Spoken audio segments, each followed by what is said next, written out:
Welcome, ladies and gentlemen. I am Seven, and I am the DM of Seventh Roll. And today we're back with another look at the One D&D or Player's Handbook Playtest or Player Handbook Revision or whatever the hell we're calling it these days.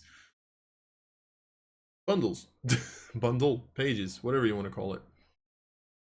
For those of you who have never seen this, starting several months ago, I'm thinking we're almost at a year.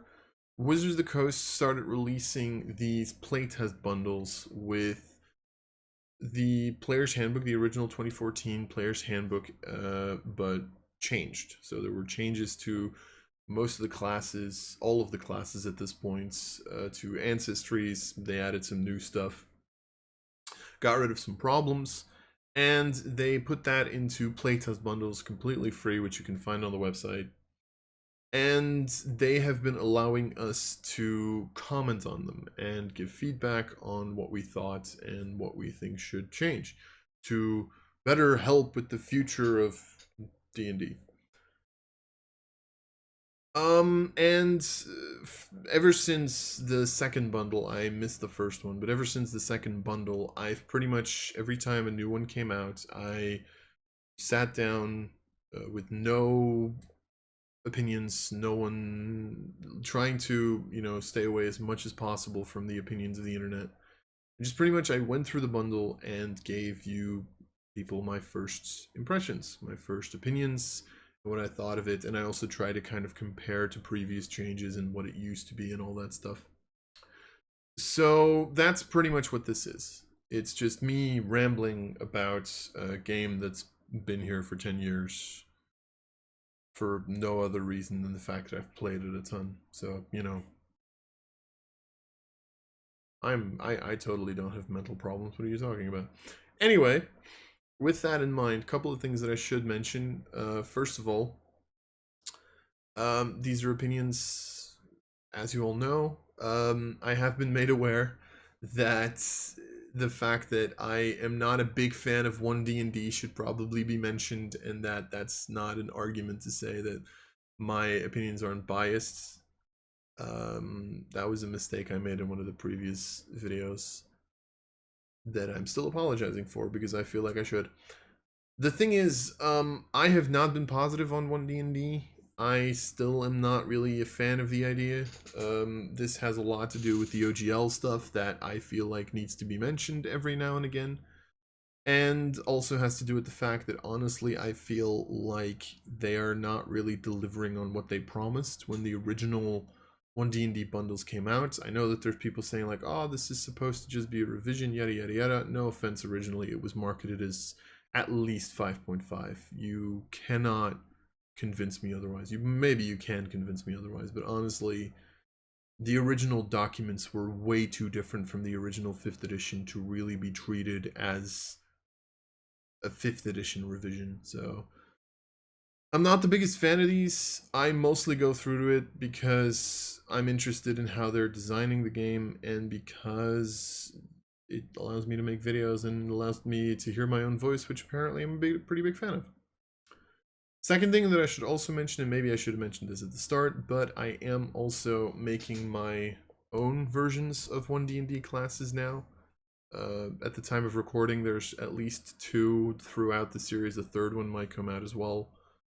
Because I started noticing that the only thing I was doing was whining about 1D&D, where I could have just started working on my own version, technically. So, I didn't want to be a dick. I think that's pretty much most of it, most of what I wanted to mention. So, let's have a look at this, because I've already noticed that this is only 30 pages, which I don't know if that should worry me or excite me, the fact that they're not just throwing out all the classes again. So yeah, so playtest document, part of a series, yada yada yada. Learn more about YouTube. I should probably mention this also. I have not seen a single one of their YouTube videos. I really should watch those.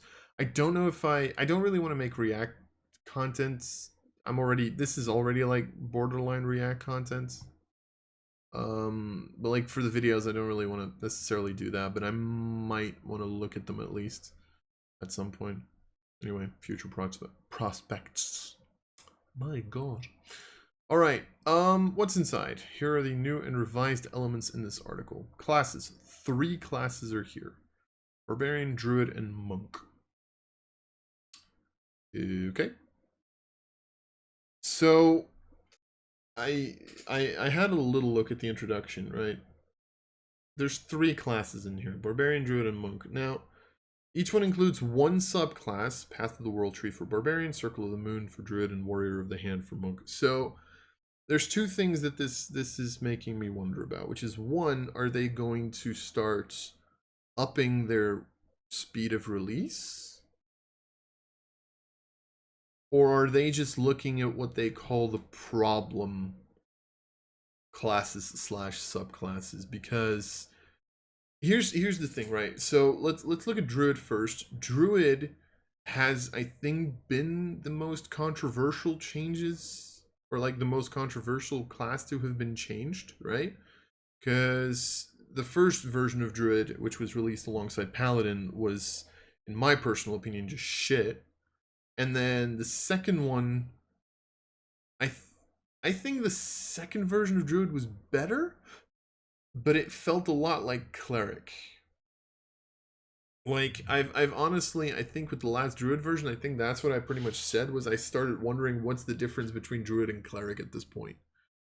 So, you know, Druid makes sense. Monk, I mean, they didn't change Monk at all. I'm curious if they're going to fix the problems with it, or at least, like, you know, do something with it. I don't know.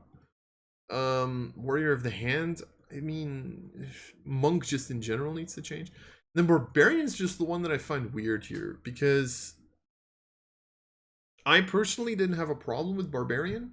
I've personally, like, as I said, I've been like looking at if I want to redesign all of the classes for myself at some point, and like Barbarian is like the one where I'm like, Barbarian feels like it's pretty well designed, apart from it not having a lot of options, right? You just bonus action rage and that's it. It doesn't feel like Barbarian is really bad design necessarily. It just needs a little bit more in terms of options. So I don't know. I don't know if these are weird picks or not, but we'll see, I guess. And then spells, new and revised spells are included. Don't they include this every single time? I don't know. Following sections were introduced to previous articles, so yeah, they didn't change weapons. I didn't expect them to change weapons. I'm because, to be fair, it is weird, right? Because they have Barbarian and Monk, which are like 2 of the 3 big classes that have weapon mastery. So I don't know. So these are still included. Still haven't gotten rid of it. Revised version of the ability score improvement, which I think, yeah, is just like, oh, you can take this from level 4 and it's just a feat now. And then rule glossary, but they haven't changed anything about the rules glossary then. So, which is weird. They haven't changed a lot about the rules glossary, I feel like, in the last couple of editions. Or is that just me? I don't know. Anyway.